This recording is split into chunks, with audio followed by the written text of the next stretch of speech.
Undercover Policing Inquiry, Tranche 2, Phase 2. We've been listening to more evidence from HN1, the undercover police officer who used the cover name Matt Rayner, infiltrated animal rights groups between the end of 1991 and sort of 1995. I'm joined by Tom Franklin again. What have you made of the evidence so far today? God, does your head in. It's just the lies and the obfuscation and the stupidity and the lies that are just patently, obviously lies. He definitely didn't know they were going to disrupt the Grand National when he drove a load of activists there to disrupt it. No, he clearly didn't know that. He was clearly completely useless as an undercover officer because his intelligence was almost entirely wrong. He predicted there was going to be a big disruption, nothing would happen. He predicted that 40 people were going to turn up, 270 would. I mean, it was worse than useless, and on their terms, never mind. Absolutely. No, I mean the whole one about the Grand National I thought was particularly amusing because I mean, we heard very clearly on Monday from Paul Gravitt, who gave evidence about exactly what happened, about the discussion that took place at the London Boots Action Group meeting. It was one of the very few London Boots Action Group meetings from that period, which there isn't a report by HN1 in. He drives everybody up there, including a lot of people who go and do the disruption. He doesn't himself. He stands outside. Apparently, he didn't even heckle outside. He didn't. He'd be outside. He was just being quiet. No, it was another event where he couldn't remember the following year, the Grand National. No, it was some event. He couldn't remember that he'd been there. He knew he hadn't heckled. Yes, I may have been there, I suppose. I can't remember, but I didn't heckle. That's the sort of thing he says. It's just wild. I mean, he also claims that though he claims he wasn't trusted. People had suspicions about him, supposedly. He'd been deployed for over a year. I mean, we have heard that some people did have suspicions about him, but certainly not that much. I mean, Paul Gravitt said he never did. I mean, Liz Fuller obviously didn't. But he says that he wasn't trusted enough to be told that there was disruption of the Grand National planned. But yet, only a couple of months later, he was trusted enough to be told all about the planned home visit on the director of Boots.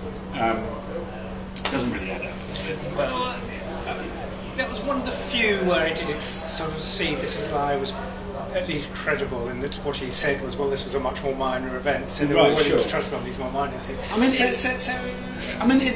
I would say to a certain extent, except this was the London Boots Action Group, and they were doing something against a Boots director, whereas the Grand National was something that was just put to the group, and they were like, perhaps we should support. They'd all discussed it, decided to go along.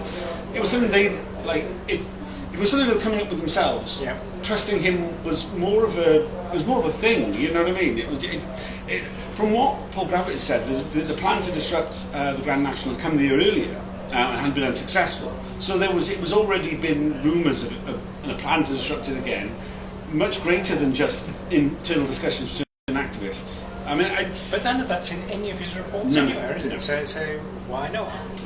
Was he useless? Was he planning to do it because it was, I don't know, fun for his ego, whatever? Right. Or something else, or maybe, well, it was probably both useless and for his ego. But I mean, there's been a few things where we've seen a report. He's been asked about it, and he starts giving more context, or rather, in his written statement, he gives more context. And it's put to him, well, why isn't this in the report then?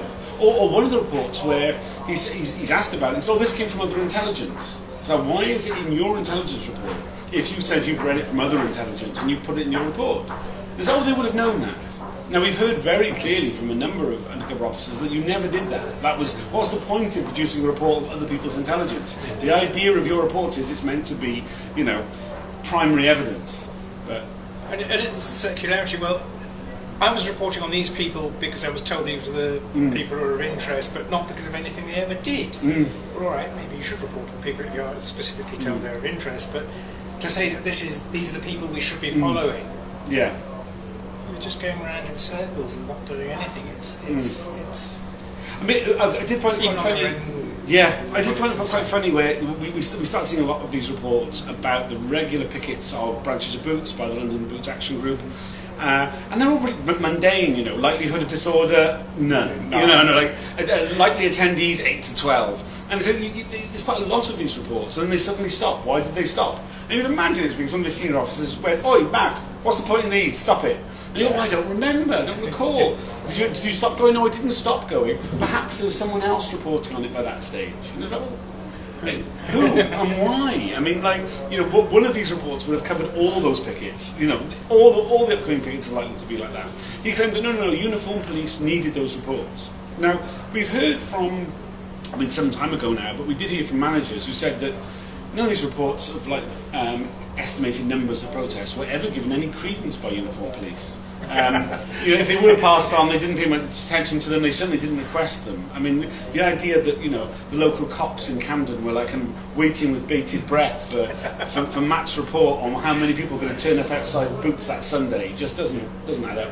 Yeah, because I mean, it was only ever going to be a small number, so they could deal with it there and then. You know, Boots ran up, said there's a bit of trouble outside. They could. Well, I mean, send someone down. I mean, literally, police stations. Then. Yeah, I mean, literally, the only one of those reports that suggests anything different is that at the end of one of the pickets, they go inside, they pick up a load of items, put them in a trolley, and take them over, have them rung up, and say we're not going to pay because Boots abuse animals. And is that there's nothing unlawful about this? I mean, it's disruption, but you know, and this is as serious as it gets. What is the point? You know, what is the what is the point of the action? But that's another question. Well, but what is sure. the point in reporting it, and why do they need a spy cop? Absolutely. Yeah, absolutely. I've just noticed all the lawyers have started rushing back to their positions. I think we're about to start again. We better finish. Sorry, it's quite a short one. I faffed around before I started doing the report this time. We'll do one at the end. Possibly Tom joining me. I'll see what his face looks like. Only if you finish on time. Okay, yeah, fair enough. I mean, finishing on time is fairly unlikely at these things. But thanks for joining. See you all in a bit.